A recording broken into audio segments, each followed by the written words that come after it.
Welcome back to the Fear and Beer podcast, where we discuss all things Halloween Horror Nights, horror movies, and just a little bit of beer. I'm Nick. And I'm Seamus. Like scary movies. Uh-huh.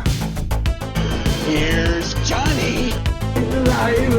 It's alive! It's alive! You miss me. Aren't you drinking? I never drink. Why? Before we get into tonight's episode, we want to remind all of those listening on Apple Podcasts to drop us a 5-star review. It helps us grow as a podcast and build our audience. If you're listening on Spotify or any other platform, follow us, and don't forget to share with friends and family who might have a little bit of the strange in them as well. And while you're on those socials, Instagram, Twitter, Facebook, be sure to find us, Fear and Beer Pod. Give us a like, share, and you can always message us. We love to interact with all you guys. I don't have a sound for this week. Were we stumped? Yeah, this was a tough week. This was a tough week. Well, we were kind of banking on news because they were kind of like boom, boom, boom, boom. Yeah. Like there's a whole bunch of stuff coming out at us, but yeah, there wasn't much this dry. week. And after the killer of a episode we had last week, I don't really have a whole lot in the Evil Dead. That one took us. I mean, we had a bang, bang, bang 3-peat right there. Pretty good episodes and good listens. To be honest and with stuff you, like that. I mean, I have to say, what are we, 78 episodes in or something like that? I mean, to go 70 plus episodes without really ever hitting this point, where we're like, oh, what the hell do we talk about? Like, we're stretched pretty thin here. I think that's pretty good. I mean, granted, we're not like some of the bigger podcasts that just pull stuff out of their ass like you wouldn't believe, but we usually figure stuff out. I think it was just a crazy week overall, and we are in that weird time where, I feel like November, December, January, like we know we're not going to get news, so we can like really plan. But now that we're in these like April, May, June, like those are the ones where we like don't plan as much because we anticipate something to talk about. I'm just like, all right, come on, you gotta get some news, like give us a little something. But I think we won't. I think April's safe. I don't think we'll get anything in April. I bet May is when stuff will start kind of rolling out. We also have to remember that like we can't treat the spec map as news because it's obviously not from Universal. No. It's speculation, but it was still a big deal because it got the community talking. New stuff to talk about. Yeah, and then of course they released the ticket prices and everything else. But I'm hoping that soon enough we'll get at least like a little taste or a little hint at some things, and maybe they can send the community into a frenzy because they're trying to figure out like what does that mean? What does that mean? But we'll have to start planning some stuff up. We'll have to get on the phone and call Justin and Holly and get some talks about the year. We should do something like that again. Yeah. Maybe we could do them like a group chat. And yeah, just like get everybody together and like interview that. If you aren't aware, if you're newer to us, we had our friends on, Justin and Holly. Justin does the lighting design for the scare zones, and Holly does like the art decor inside the houses and stuff like that. So we got some cool insight conversations with them last year, so we'll probably bring them on again this year at some point, just to fill up those leading up months to really get the blood flow and the juices going on this stuff, because that season's coming.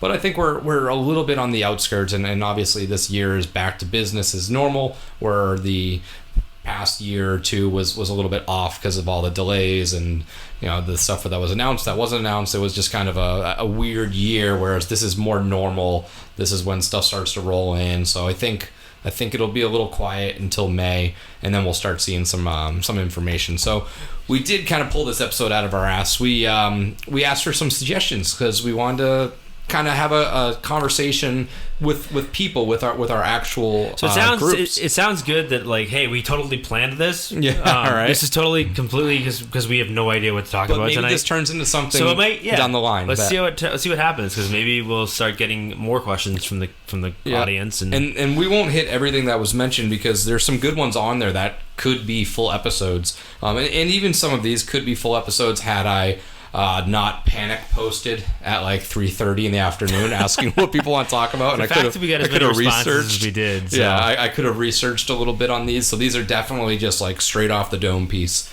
These are just us. Oh yeah, I'm gonna straight up just spitball because like I haven't even had time to think about the questions that you sent me earlier. Yeah. So But I think you'll just ask me whatever it is, and, and I'll we'll be kind of like, go from there. Yeah, that thing with that guy.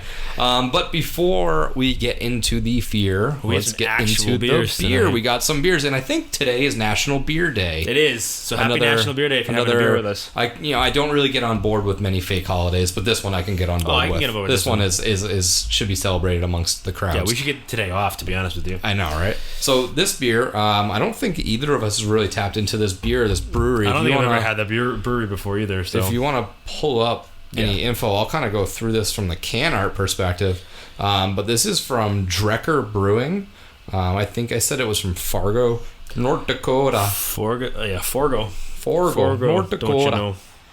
This is Long-Haired Freaky People. It's a double IPA. I got it because this can art was just sick. And I feel like that's most of the HHN crowd. Long-haired freaky people. Maybe not so much with the long hair for everybody, but I'm pretty freaky, but I don't got long hair. So. But the can art itself stuck out to me. It is a double IPA, and let me come show off this can art while Seamus spits some facts. So, I mean, I'll just read you the details off of Untapped, which I'm sure they get from the brewery. But yeah, like Nick said, they're Drecker Brewing Company. They're microbrew out in Fargo, North Dakota. So if you're from that area and you're listening to us, shout out. Never been to Fargo, but I've heard great things, even though I'm sure it gets really, really cold up there, which I don't appreciate. But it's okay, I don't live there, so all set with the cold. I live in Florida where it's warm all the time. To a fault. Yeah, I mean, obviously there's probably trade-offs. Like, you guys don't have nearly as many crazy people as we do, so or just people. Or just people.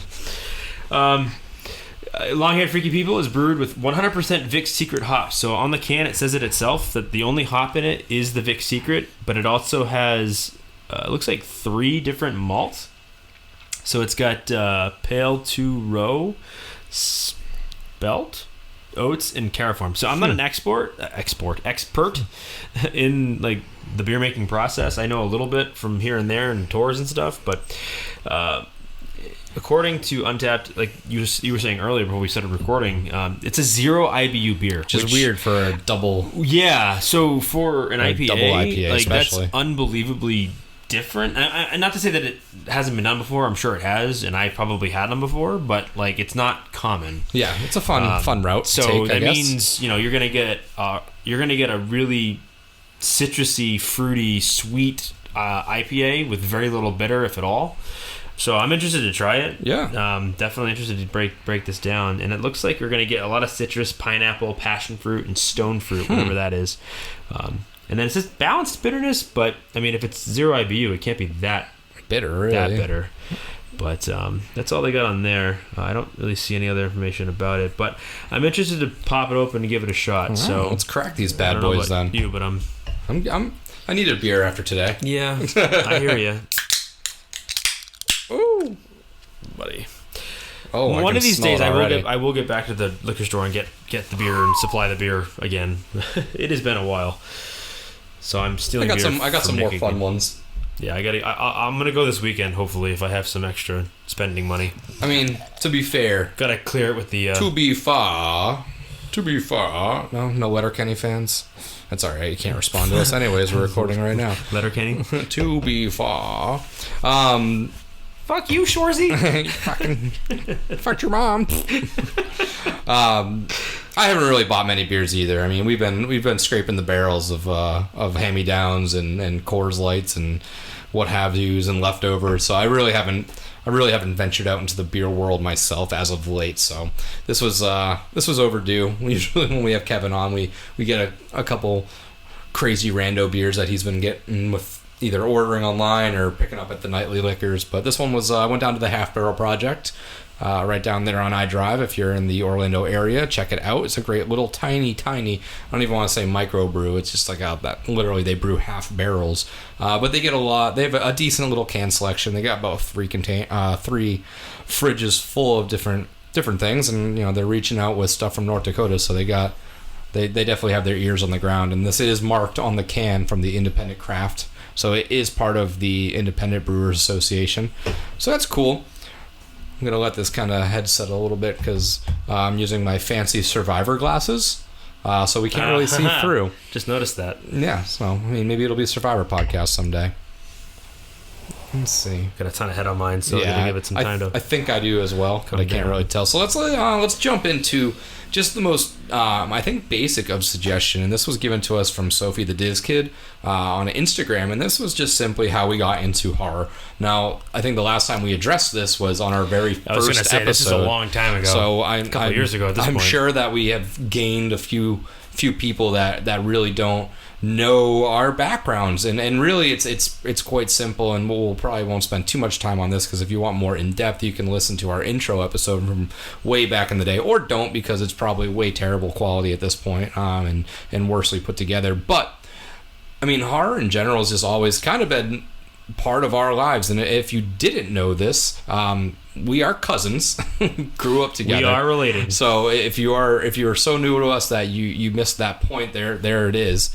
But yeah, I mean, horror was just something that attracted both of us early, and from what I remember, it was probably you that got me into horror, because you were always into the Halloween, and that was kind of something that we would watch on Halloween. We would watch AMC when they would do the reruns. I don't want to age myself, but like it's hard to go back and remember exactly what happened. Yeah. I think we kind of discovered it kind of at the same time. Yeah, because we'd watch AMC all the time. Yeah, so like I know that they still do it, I think, but AMC used to have the 30 I forget how long was it, 30 days of Halloween or something like that. Yeah. But they used to like I don't want to say that, because there was one channel that did like I think ABC Family or something like that did like the 30 days of Halloween, and they did family movies and stuff. And then they did the AMC stuff, which was kind of the same thing, but it was strictly like adult horror movies. Yes. And you get to an age where your parents start leaving you home alone, and you get to flip those channels on. You get to watch shit that they don't probably want you watching it at some point. Granted, if you really want to go way back, I mean, I'm sure Halloween Town, for those that are old millennials like us, will remember that as kids. That shit got you into it. I mean, way back when. Goosebumps. As I'm wearing our Goosebumps t-shirt. I mean, I read Goosebump books. I read all of them. If you can see it as a kid. So on the YouTube, whole lot of things. And then the Goosebump TV show, which is low-key amazing. Are You Afraid of the Dark? Are You Afraid of the Dark? Yeah. So there's a whole bunch of stuff that kind of got me into it. And then obviously as we got older, we discovered more and more, of the hardcore variety. Yeah. And then I think Michael may have been the first slasher movie I'd ever watched. Or Halloween may have been the first one I ever sat down and watched. But I think Friday the 13th was mine. The hilarious thing is that I say that our parents were very strict, kind of, but like at the same time, my grandmother would bring us places, and we'd be visiting with family or friends, and they'd have like old Fangoria magazines. So I think I read an article or saw an article about Chucky back in like 96, 97. I was like 9 years old. Like, what is this? I want this doll. No, you don't. So there's that, and then of course with the, like I said, a lot of those family movies, the Caspers and that sort of stuff, which kind of like it gets you there. It's a stepping stone to obviously horror in general. Nightmare Before Christmas. And that was a big one. That was a big one in the family. When we used to get together as family, that's something we'd always watch. So aunts and uncles and family and mothers and fathers and all kinds of people would just get together and we'd watch movies like that. So that was a big thing too, I think, that got us into it. And then, I mean, besides movies, I mean, obviously with Spooky World being a big thing in the Northeast, that was something we did as kids. We talked about that. We talked about that before. We talked about it with Cody Carson, so if you should go back and listen to that episode. We totally brought that up with him. So we've been doing things like that since we were kids. Obviously trick-or-treating was a big deal, but then I think we discovered shortly after that, as we got a little bit older, got into middle school, high school age, we were like, we'd rather just be the ones scaring the kids. So I think that kind of helped get us into that a little bit more too. And then of course that grew exponentially. But another episode, Terror Village. Another episode. If you go back I'm just dropping episodes right now. Just riffing. It's the who's who of the episode catalog. I mean, to be honest, that really is how we kind of got into it. It's obviously grown, as you can see. Right. I know it's hard to tell on the screen, but there's all kinds of stuff. Pictures that he's collected from one particular artist, but it's just something I think it's just grown naturally. Obviously, that is seen both in our choice of movies, our choice of gaming, our choice of events we attend, choice of events, choice of music, even like clothing, a lot of the music, clothing and stuff like that. So shout out to DOA. Another episode you should go listen to. Let's just see how many episodes we can hit tonight.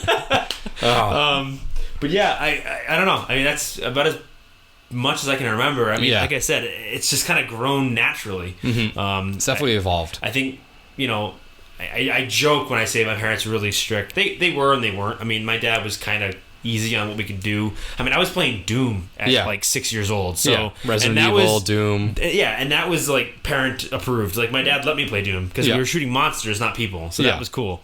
Except we played Wolfenstein, so I don't know how that checked out. So, either way, the point is probably that, just didn't know exactly what Doom was, and said, sure, how bad could it be? I mean, the point is I think we just kind of like grew up at the right time. Yeah. And that's really what it is. It was more leniency. Like, obviously, like, we're not quite old enough to remember the heyday of the 80s. Like, that was obviously before us, like, shortly before us. Sadly. But I think being a kid that grew up in the 90s, not born in the 90s, well, I don't say that. Early 90s is really fine. But, like, for people that can remember growing up in the 90s, I mean, it's much like, I think, the kids of the 80s were, in the sense that we had a lot of our own stuff, too. We talked about it, like Scream, and we had a lot of our revitalization of the horror genre in the 90s. So it was like towards that tail end. Yeah, and I think that helped too, is that, every generation so far has had like their push of something within the genre that kind of got people into it. So I don't know, it just happened to stick, and it just happened to be my favorite thing ever. It's just scary, dark, horror, awful stuff. And now I watch really weird, uncomfortable movies because it's the only way I can feel anymore. All right. At this point, there's really scraping the bottom of the barrel. Let's dive into these beers before our next topic, because I'm curious about this thing. Because the smell is very fruity. That's good. They're very, I mean, I can see why it's 0 IBU. There's like no bite to it at all. I get a little bit up front, but after that, it just fades off. Yeah. It gets coated. It doesn't linger. A little bit of that can-style taste. But yeah, I mean, you get the aluminum, but that's just from canning. I mean, that's just natural, and it's going to happen when you can beer. But I like it. It's good. I mean, I'm not going to spend 20 minutes talking about it. Bunch of different fruits in there. It's hard good. to really it's good stuff. pick out so one if you happen to be in that area and you know the guys at Drecker, tell them we said this is good stuff. All right. To give us a listen. The next topic that we kind of got suggested that I figured we could kind of riff on a little bit, and this is a good topic that I kind of maybe we'll dive headfirst into this as a full episode, because it could very easily be a full episode, and that would be IPs that we don't want to see. This was suggested from Epic Haunts. I think it was on Twitter, and I'm sure there's a lot out there. And I have a little list of some various types that I don't know if I necessarily don't want to see. He also followed it up with, like, would you go? Yes, I'm going to go through any house. Even if it's something I don't care about. Just because I know it's HHN, I know it's Universal. They're going to deliver an extremely good product regardless of if I like the IP or not. But I did find putting on this list some stuff that I do like and some stuff I don't like. And just logistically, if it would work. And we'll start off with the stuff that I had first, because I think we're going to differ on a lot of these. And I'm not sold on any of my stances on these. So you may be able to persuade me that this would be good. But I think I've made it pretty clear on past episodes at some point that the A24, that elevated horror, I guess is what they refer to it now, is not really my cup of tea.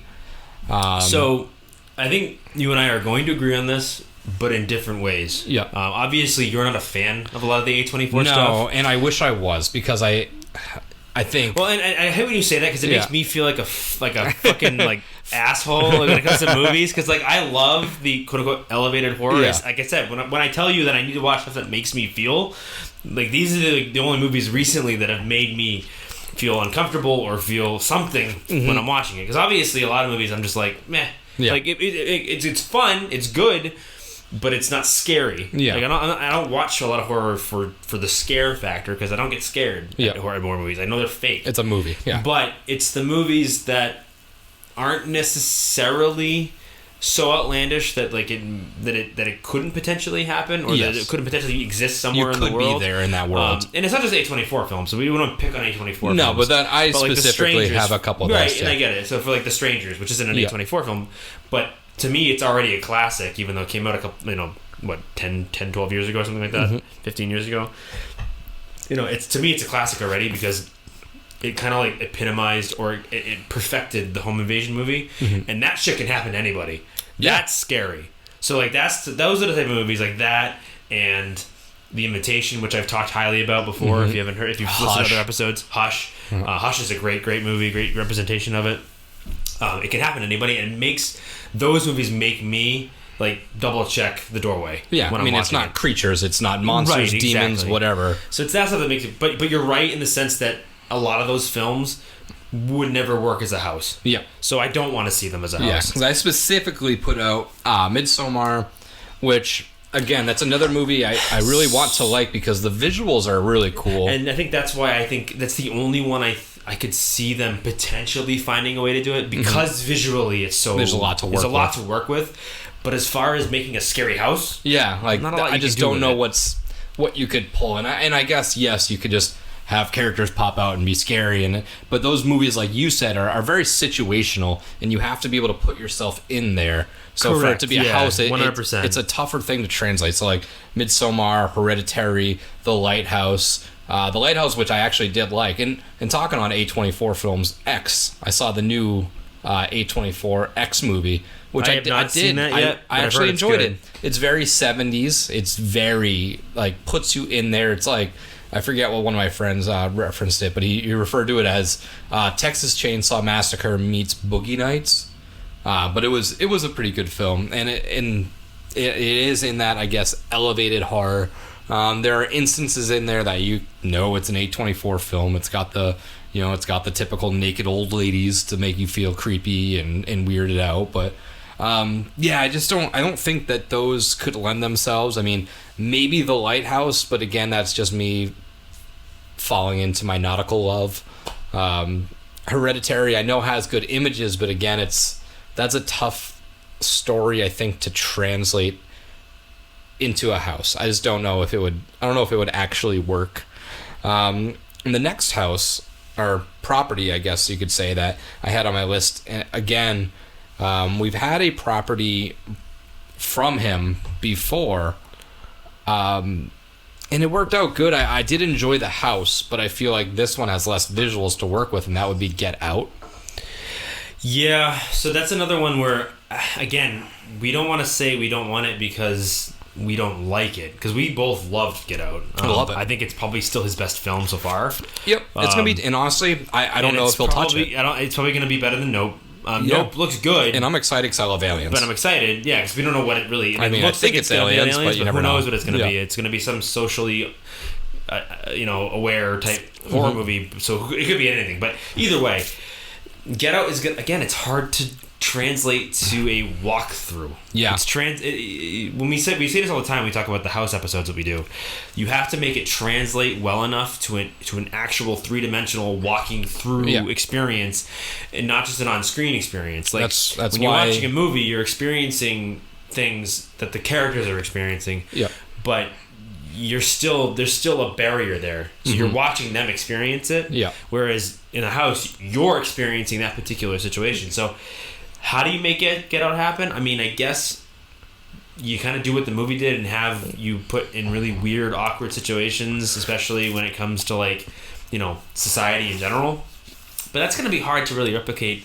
Again, To everybody. To everybody. Yeah, because it's it obviously has to be for everyone. right. And again, not to say that we don't mean that in the sense that well, if I don't get it, it's not going to be good. No, it's not that. It's just If you walk through a Michael Myers Halloween house, Right. Michael Myers is trying to kill you. right. He's trying to kill everybody. Yeah. Whereas this one, it's pretty specific. We're not gonna get it as well as somebody else might. And there's no yes, there's true villains in it, but there's not the Michael, the Freddy, the Jason. There's no baddie. There's unless no they're putting you down, unless they're hypnotizing you. That's kind of their that's attack kind of their motto. thing. I mean, it's a tough thing to translate, and it's one of my favorite horror movies probably at this point, because it's just climbed the ranks, and over time that thing has aged like fine wine. But yeah, it's something that if it was a house, would I go? Absolutely, of course I would, and I'd probably be excited about it. But I am curious if it's even doable to translate that to a house concept. I'm not sure it would work out well. It's not going to be easy to make that happen. I just don't think. And then it's not just. I mean, I'll be honest. I didn't think Us was going to translate very well either, and I don't know if it did. I mean, again, I think it was one of those deals where it was cool because you got to see the sets up close. And that one at least like had very cool imagery. You know, the costumes were cool. Yeah, and there were like evil, villainous bad guys. Right. There was more meat to it. Yeah. Whereas Get Out is with the golden shears, the red suits. It was there was a clear struggle of good, like villains, I guess. Next up for me would be any unnecessary Netflix properties. I feel like every single time that there is a new horror Netflix property, the community immediately latches onto it and says, this would be an amazing house. Some of them do not need to have that HHN treatment. We're highly theorizing that Fear Street is going to make that, and that's one that I do agree with, and I have since the get-go. I think it has a lot of cool images, and I think it's different enough. I don't think we need any more Stranger Things. I think it was... I don't even care visually what's in Stranger Things 4. You know, Stranger Things 1 was just so iconic with the imagery, and it was done so well. I just don't want them to continuously go to the well and feel like, oh, Stranger Things is an extremely popular property. Let's force it into the event again. We don't need that. And I forget at this point all the other properties that we list. There's some Netflix stuff, like Arcade 81. What was the one that you really liked, the Netflix property? Crap. The Mike Flanagan one. Haunting of Bly Manor doesn't... Yeah, no, but the one he just... Midnight Mass? Midnight Mass. Yes. It's just... And maybe it would work, but I feel like every single time one comes out, they're like, ooh, house. Ooh, this could be a house. Yeah, and the problem with a lot of the Netflix stuff is that, and I've said it before, is that Netflix... This is why Fear Street would work, and some of them else wouldn't. I really would like to see Midnight Mass, but when I think about it and actually give it some time, I realize that a lot of their stuff is based heavily on how good the acting is, how good the writing is. Yeah. And obviously the visuals are cool too, but it's a Netflix property. It's hard to get large scale visual effects on a lot of this stuff. Stranger Things was kind of a break from the norm in a sense. A lot of the stuff that they do is visually understated, but it's really well acted and it's brought up because of that. Mm-hmm. But with Stranger Things and Haunting of Hill House, there were a couple properties where I think it was more on par with a movie when it comes to the visuals. Yeah. And you can make that work in a house, in the sense of a house. I think you and I both agree that a lot of the problems we have with Stranger Things going forward is that they've already done it twice, and we don't want to see them just go to that well too many times. Just because it's Stranger Things. And I don't think Things. they will. I don't think they're going to. I think Fear Street really is going to happen. I think that's the next one that's lined up, and I think that makes a lot of sense. Mm-hmm. Again, because visually, it doesn't need to be over the top because it's that 80s, 90s camp, and it's bringing you back to that. Yep, and it has and there's a lot of set distinct pieces. Characters, the distinct serial killers of the past and stuff like that. I think that's something that will work out. Right. Next one is hard for me to go through, but there's so many ups and downs of this man's career that I can wholeheartedly say a fan. A couple of these I do not need, and that would be M. Night Shyamalan. I talked about it, I'm sure, a while ago at this point. Not the Night Ranger. That I am a huge M. Night fan. Signs, Unbreakable, The Village, Sixth Sense, Split, Glass. I think he suffers from the same problem that Jordan Peele does, is the sense that a lot of his movies are psychological in nature, or really heavy on the acting, really heavy on the story, and less on the visuals. Yeah. I think that obviously we've talked about it before. You love The Village. Oh yeah. I accept The Village for what it is. It's a movie. It's a movie. It's good. It's okay. It's not something that you need to see 13 times in theaters. I don't think it will work as a house. You probably do. But yeah, I think a lot of his stuff, for the most part, is hard to really translate. Yeah, I mean, The Sixth Sense will never happen. No, and that's another one. Out of his properties, The Sixth Sense should not happen. There's no way to properly visualize that into a house. And I think the problem too is that a lot of his movies are very focused on hitting you with that one big twist, and that was kind of like what he made his name on and what everyone expects from him.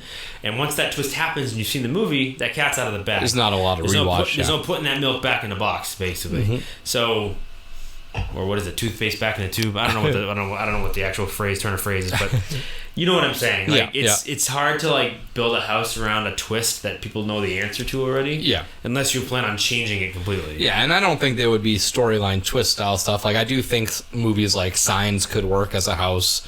I would just rather have you do a generic original alien farm thing. Yeah. The Village I think could work as a cool house, and I don't think you need the twist. I think you just put them in that old style era, put the monsters there, and there's your house. But his other stuff like The Lady in the Water, The Happening, Old, Devil, I don't think those movies really translate well into a house, and it sucks because I really want to see an M. Night house. I really want a Village house, and it will never happen because at this point the ship has sailed. You know, it's not relevant anymore. It's not big enough that come 10, 15, 20 year anniversary they're gonna pull. Oh, hey, remember The Village? Yeah, that's gonna get a house this year. So I'm sure it'll never happen. But a boy can dream. But half of his properties don't match up at all, really. This other one's going to be pretty controversial, I think. And if it was a house, I would love to see it. And I think I've asked for it many times on the podcast, but I figured I'd sprinkle a little bit of controversy in there. And that would be The Conjuring. Based on the fact of it's similar enough to what we got with Haunting a Hill House. It's tough to translate a lot. I honestly think again, I didn't think we'd agree on everything that you brought up, but I agree with this one too. I don't know if this one worked. I mean, Haunting Hill House worked because there was iconic characters. Yeah. And I don't mean just the actors. I mean like the tall man, obviously. Yeah. And the pregnant, the big belly. Yeah, the belly, and obviously Nell is slow dancing is the bent neck lady. The guy with the gold eyes, that was crawling around in the basement. And, even the guy that comes around the clock, the mechanic there, or the mechanic clock guy, the clock guy, dude. The dumb waiter scene. There's a lot of things you could do with that. I don't know if there's as much in the Conjuring. Yeah, I mean, like you'd get the hands clapping out of the armoire, and like you'd get the Bathsheba on top of the dresser. But it almost feels like they would have to really dig deep and do a lot of stuff that they come up with on their own that they think would fit in that movie. Yeah. Or putting Bathsheba in places that she wouldn't have been in the movie. Or she wasn't in the movie. I think it would have to be like a smashed Conjuring universe house. Yeah. And like you'd have to steal like the tall man from Conjuring 2, which again is something that we just saw with Haunting a Hill House. Right. You'd have to steal like the guy in the chair. That's it would be a hodgepodge mixed match of like best of Conjuring. I'm sure Annabelle would find her way into the house. Well, right. Nun and stuff like that. That's the thing. They'd almost have to do like just a straight up Conjuring universe house, not just The Conjuring. Yeah. And at that point, would you want it as like a big compilation mixed match hodgepodge? Yes. Would you want it? I mean, if it was there, we would go through it. Oh, but, of course. I mean, if you're asking me, hey, you can have this or Halloween 3. What do you think I'm going to pick, everybody? Yeah, right? Yeah. Exactly. But it's one of those things where it's like, will expectations be met? And I don't know if they would, because it is tough. And maybe my answer would have been different had we not just had Haunting a Hill House, because I think there would just be a plethora of similarities. I mean, last year, obviously, both of them have been out for a while. I think if you had asked me last year, hey, we can get a Conjuring house or a Haunting of Hill House, I would take the Haunting of Hill House. Yeah. But I think after that, I think it would just be so similar that it's like... Yeah, exactly. I mean, there's only so many like hauntings style haunting house that you really can do. Yeah. At least IP wise. I mean, obviously with the original idea, you can kind of go anywhere with it because it's your original idea. Yep. But when you're stuck or constrained to a particular property, it's so much harder to pull things out of it because they can't just make things up. Yeah. Unless James Wan, go crazy. But who knows who owns the property, the rights to that movie at this point. Warner Brothers, but I don't know who has the actual rights. James Wan has very little to do with it anymore. Yeah, he just produces it and gets out, I'm sure. He produces and probably gets a paycheck. Yeah. I mean, not to say he doesn't have some creative control, but at the end of the day, the studio is the one that's going to make all those final decisions. Yeah. So I can't imagine that they'll be given a whole lot of leeway with it, and I just don't know if we want to see that. Yeah, I don't know. And I think along those lines, I'd also probably say I wouldn't necessarily want to see a what's the one? I'm getting old, so I forget things pretty easily. But the one with it's the sound the same lines. We did a review on it. Insidious. Yeah. I don't think I want to see an Insidious. And Insidious was a part of a Blumhouse compilation house. Yeah. Oh, okay. So, but like I wasn't there for that. But again, like, did it really fulfill your taste buds for that? Like, compilation houses are tricky. Like, you kind of ask for it and you want it, and then when you get it, like, you feel like a little dirty. Right, and the thing is with compilation houses, it's just like watching a compilation movie. It's that, like, you're always going to have one or two vignettes that are so much better than the others.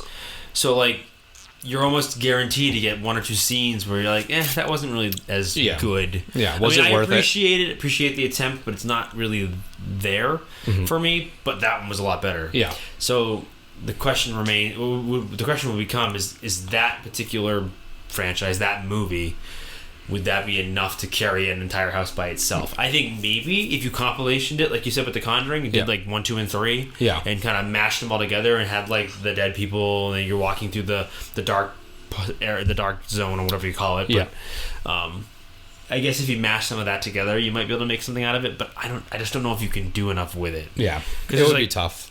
Yeah, I don't know. I'm not. And again, we love that movie. Don't get me wrong. Yeah, I mean, I love a lot of these movies, and it's just, whether they translate into a house well enough to meet the expectations is really what we're getting down to. Right. These last three I kind of grouped together, and not that they're related, but they are in a sense. And that would be A Quiet Place, Cloverfield, and Super 8. All properties and movies that I love for different reasons. And I'll even pair the last part into this with those. And I put really anything kaiju related. And I'm sure Jimmy is going to be so pissed at me. But for kaijus and stuff like that, it's just, are you really going to feel the full scope of that inside of a house? Are you able to feel something that big, like, threatening you? Is it going to translate well into a house? Probably not. Quiet Place, people are talked about a little bit. Tough because giant bug creatures. Like, can they make one big thing? Yes. Yeah, they could. I mean, they could make that happen. My problem with it is a lot of, again, much like we've already talked about with some of these houses, so some of these ideas, is that movie bases very much on a particular situation and scenario, and it requires the audience to participate in the sense that, like, you have to be quiet. That's the whole point of this movie, is that the idea is that everyone is quiet. And can you do a house where it's dead silent and you have to try to be quiet the whole time? But do you think the audience, most of the no one's gonna, like, I mean, you're gonna shh. Yeah, you're gonna get a whole lot of like scream, like, people being stupid, trying to scare each other. Not gonna work. And I think in a sense you could potentially do it, but I don't know. I'm not entirely sure. It's tough, and like I put the kaiju relation in there too, because like if you're thinking anything like Godzilla-ish, like. Oh, big monster stuff. You can't fit that into a house. Properly, at least. Yeah, and there's not a lot to do. I mean, what do you have? One big scene with the big monster, and that's it? Like, there's not a whole lot you can do with it. I mean, I'm sure there's creative ways to make it happen, but I just don't think it'd be that interesting. I think it'd be kind of, like, boring. And along those lines, another one that Netflix did, going back to the Netflix stuff, is Bird Box. I've heard that suggested in a couple places. Not a lot, but I've heard it suggested. That's also one that's really tough. Like, that movie's based on not seeing the monster. That's the whole idea. You don't want to look at the monster because the monster is what changes you into a zombie that ends up killing itself. Yeah. So it's really hard to potentially make that work as a house, because how do you do it without looking at whatever the demon is? You can't really get it done. And piggyback onto that, back onto the Netflix properties, Squid Games. Or Squid Game, or whatever it was. But a property that I absolutely adore. But again, it's not really horror. It doesn't really translate well into a house. I don't think it would work. And that kind of fell into the box that it was popular. It was, it wasn't scary, but I think it fell its way into the HHN crowd. And when upon its release, it was talked about like, oh, wouldn't this be cool? Would it? I mean, not really. The costumes are I don't even say interesting, but they're distinct. But it would just end up being like a seek and destroy scare zone again, which we just got, and you don't need to replicate it just because it's a Netflix property at this point. But I think that's kind of all I had for IPs that I wouldn't necessarily want to see. And it's not because I don't like the properties, it's because I'm just not sure if they could translate as well as much as I do like the properties. Things like Get Out, a movie that I love. I don't think it would come close to getting the appreciation that it deserves. Yeah. I mean, the only other ones that I can think of is, this isn't really a property, but just in general, zombies. Yeah. Please stop with zombies. No more zombies. No more zombie scare zones, no more zombie houses, nothing. We're done with zombies. And not to say they're doing necessarily zombies again, but if they're really going to give us like The Last of Us or something like that, like that's so pseudo zombies. Yeah. That it's the same basically thing. Zombies. It's just so boring. Please, for the love of God, zombies are not scary. don't do zombies. It's not scary. It's just overdone. Boring. Yeah. Like, oh my God, undead again. I'd rather you do vampires. Yeah. To be honest with you. Yeah, it's different. We haven't had. I mean, have they done like a decent vampire movie? I mean, that you can think of? I mean, I'm sure they've attached some originals in there. Yeah. Kind of like Hive related and stuff like that. Yeah, which is I think there was cool too. something in the Carry Hive, but yeah, it's not done nearly as much as zombies. I mean, I'm a savage and I want like an entire event of just original idea houses. I don't want the fucking IPs, but that's just me. Yeah, right. Like, I understand why they do the IPs, but I personally would be totally on board for a 10-house original idea house type thing. Well, I guess that's a good segue into our final topic that was suggested to us from Thrills and Kills, and that is the future of HHN and stuff that what we think is going to happen in the future. Well, what could happen. Or what do we want to happen? Stuff we want to happen. Right off the bat, make Pumpkinhead a fucking icon. There you go. Well, let's get into that then, because one of the things was I had a question is, are we even going to get new icons? You know what I mean? Pumpkin Lord. But are we going to even get a new icon? Movie. Are we ever going to get an icon? Yeah. Or are we done with icons, you think? No. No? You don't? Okay. Because my thing to that was... Because think about it. I mean... Oh, I killed the set. Oh, he's breaking up the set. I broke the set. Good thing that was empty. Yeah. No. I mean... Think about it. Last year was their event coming off of the pandemic.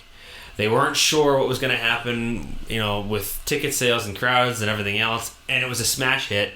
And the entire event was based on the past 30 years of icon goodness. I mean, that's why you had an entire icon house. Mm-hmm. Do I think that they're never going to create another icon going forward? It's a bold take. It's a very bold take. I really don't believe that at all. I think that they're at least going to do one more icon. I mean, granted, are we going to get a new one every 2 years? Probably not. We'll get at least one over the next decade. So my thing is... And it's got to be Pumpkin Lord. It's the 31st event coming up. So that'll be 10 years since the last time they introduced a new icon. So they were still introducing them at 21. After 21 events, they were still introducing one. So can I come out and say we are never going to get a new icon? Absolutely not. But it does feel like it would have been done soon. It feels like we would have gotten it already. Were we going to get one? Should Pumpkin Lord be an icon? Yes. Are they going to go down that road? I don't know, because I think they keep making these like pseudo icons, like they did with Bones, who's like kind of there, but they didn't devote a full story to him. I think we're done with icons. I think we're just, in the sense of it being iconic, I don't think they feel the pressure or the need to create something new and try to introduce them to this world that they've already created. I don't think they need to with all the back catalog of icons that they have, that in the HHN world they are iconic. Are they going to be able to take that next step and say, this is an icon? I don't know. I'd be interested to I think see they will. it. I mean, I just think it makes very little sense to just never Stop. do another one again. And you can have like Pumpkin Lord, who like very clearly should be, could be, is very marketable. Well, we've said it before, and we'll see in a couple of years if they take the plunge and we said it before. This year is the 31st event. I was hoping for very Halloween-y. 31st. I mean, it kind of just lends itself to Halloween, obviously.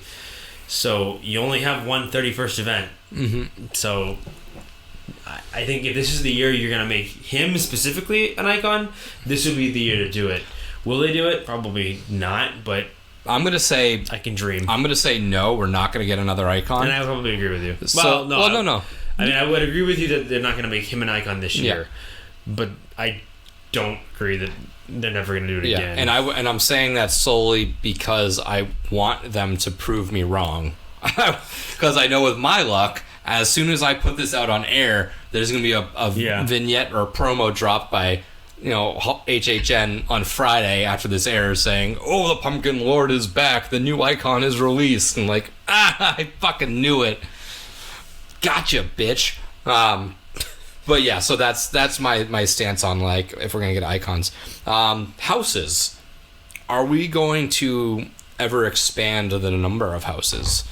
Because there are spaces. They're using various spaces. This year, obviously, Shrek Theater is kind of under construction, so it's not available. But there's other studios available. The possibility of having one of the houses set up behind the Fast and the Furious as a new location, that's supposedly happening this year. So that there are different areas at their disposal. Do we think we're ever going to increase that house number from 10 to 11 or 12? I think the chances are better than not that they will increase the number of houses. I don't particularly think that we will get many. Mm-hmm. Like, I don't think it's going to keep growing. I know that they went from like 8 to 10, right, in the last couple of years. So if it does happen, it won't be for probably another few seasons. But I could see them going to 12. But I think 12 might be the max. I think that's what they kind of say. That's where we're staying. Because they have the space. Yeah. But the question is like staffing. Well, is it warranted? They have to make sure that people will get the value of their ticket. Like if you make too many houses, and for those people that only come for one night, 2 nights, it's going to be harder for them to necessarily get through all of the ones they want to get through. Maybe that pushes them from a 1-day ticket to a 2-day ticket. Right. Yeah. I mean, I could see the financial reasons for why Universal would do it. And it's obviously not going to drive people away. They're not going to be like, oh my God, there's too many houses. I'm not going. Yeah, there's too much stuff I like. That's not going to happen. But I think it's just something to think about. I mean, I think it's inevitable.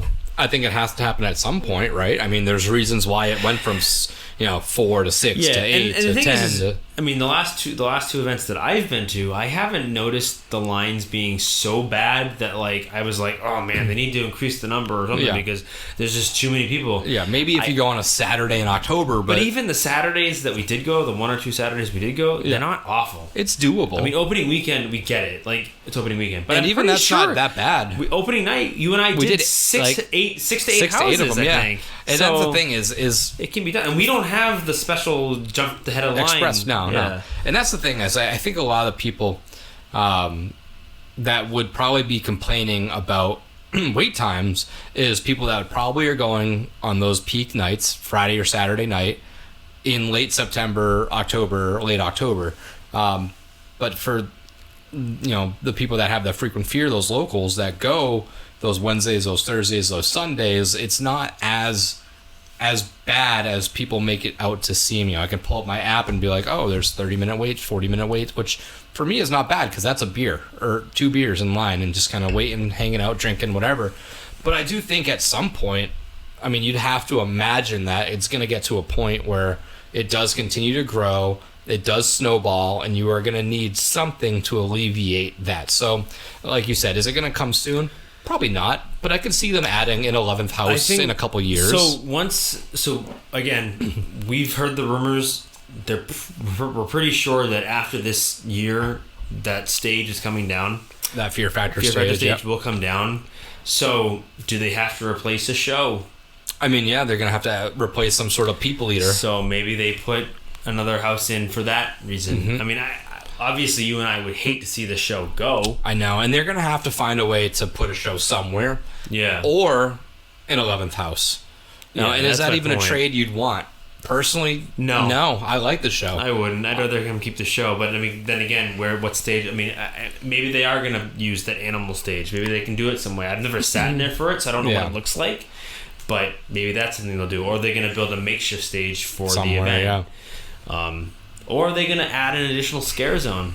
Another idea too. We haven't really talked about. So. Yeah, I think the house expansion is I would say it would happen at some point.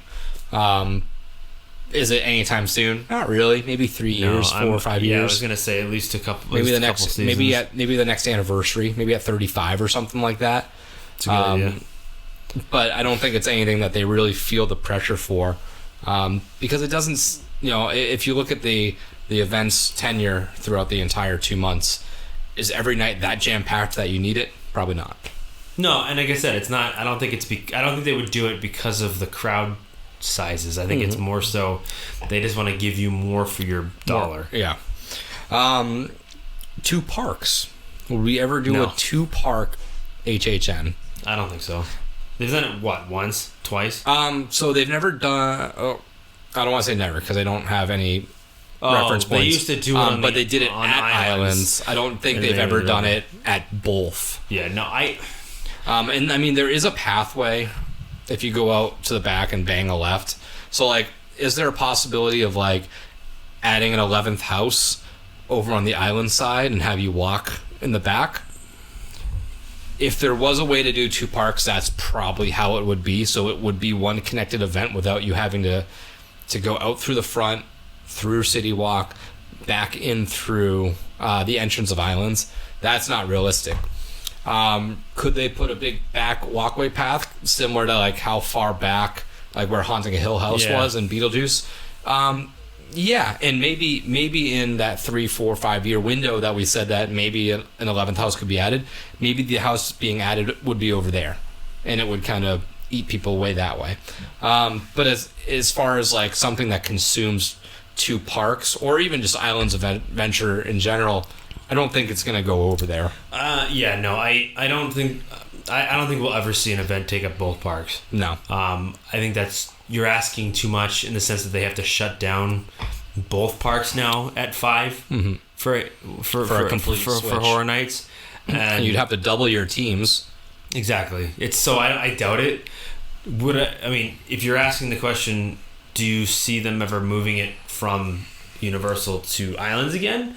I could see that maybe, but probably not until they get rid of the Marvel side stuff or they change some of that stuff, because I don't know how they did it the first time. Oh, and I think back then it wasn't as many houses, so like I don't think they have that many house locations over there.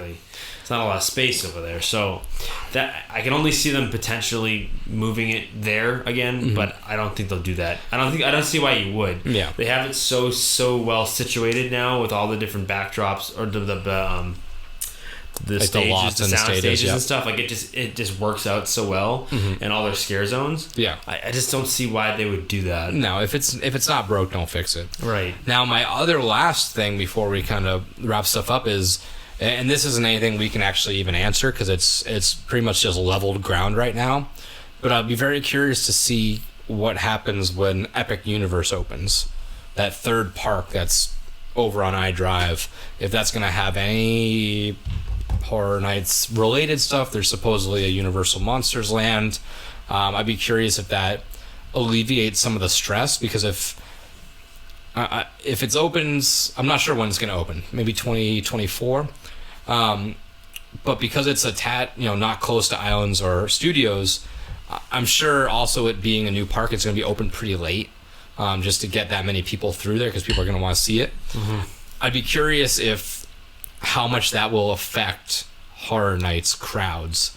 Like if people are going to go there versus going to Horror Nights, or if it's going to be slower because they want to be at Epic Universe versus, the old Universal Studios. My guess is that most people coming for Horror Nights will plan their nights accordingly. So they one night, a couple nights, they're going to go to the new park, and then they're going to spend a night at Horror Nights or whatever. Yeah. I think it will potentially affect crowd sizes, but I don't think it'll be by much because, let's be honest, most of the people that come to Horror Nights are coming for Horror Nights. Yeah. They're not coming for everything else. No. If anything, Epic would probably get a boost from Horror Nights crowds, because if they're going to be down here for Horror Nights, might as well check out the new park. Exactly. And then also, like I just said, when they closed the park down, they said, all right, hey, we're switching over to Horror Nights at 5:30, 6 o'clock. Yeah. Those people are going to leave and go to the new park. So, and if anything, it might draw a little bit more people, because if they have a park at their disposal that's actually open past 5 p.m., they might be more apt to come visit. Right. But I'll be curious if they ever try and do any sort of Halloween event at Epic Universe. I doubt it. I mean, they won't do a Horror Nights event at it, but they might do some like Halloween-y stuff. But yeah. Especially if we get that Universal Monsters Land. I doubt they'll ever move it from Universal. I just think it just sits so well there. The point of studios is all the sound stages. I mean, you're not gonna, unless you're building a bunch of sound stages as well, which they're probably not going to. Why would you? Because you already have that. It sounds like this one's going to be more just a straight up theme park. Yeah. So I doubt it. And again, why would you? I mean, you have it pretty well. Like, this is what it is. This is where it is. We have the space to add houses if we wanted to, but they're not in any real rush, or they don't have a real need to do it right now anyways. I think they can just stick with what they're doing. So, yeah, I it'll be interesting to see what they do with this new park, but I don't think it'll have anything to do with Horror Nights. Yeah. All right. Well, I think that wraps up on our little Spitfire topic discussion. Yeah. That was cool. We'll definitely, I mean, this might be something that we continue on later as like filler episodes where follower suggestions or something of those sorts, where you send in topics that we can kind of riff off of. I probably will do a little bit more research next time, but this was good. I think we still got a decent amount of information out there. I think it was fun. It was interesting. Definitely something we should try again. Yeah. Obviously have more time ahead of time to like give people a chance to ask real questions, but we got good questions, and we got the true ones in there, the true homies. Yeah, so shout out to those that sent the questions for tonight. Gave us something to talk about. Cheers. Otherwise, we wouldn't have had an episode. Yeah, we would have been talking about random shit that we came up with like as I get here. So, but we'll see what comes up. Like I said, I think the news front's going to be pretty quiet. We're going to get those little random chirpy jabs from HHN on Twitter, kind of poking fun at everyone, but I don't think we'll get any concrete news until at least May. Which leaves the next couple episodes, I don't want to refer to them as filler episodes. No. Because we love all of our episodes equally. But I think we're going to be coming up with some funky ideas to still converse about these topics with you. So I can't tell you exactly what we're talking about next week because we ain't figured it out yet. But we will get there. So until next time, this is Nick. And this is Seamus. Happy Homes. This is cursed. It's got a death curse. You know, it's Halloween. I guess everyone's entitled to one good scare,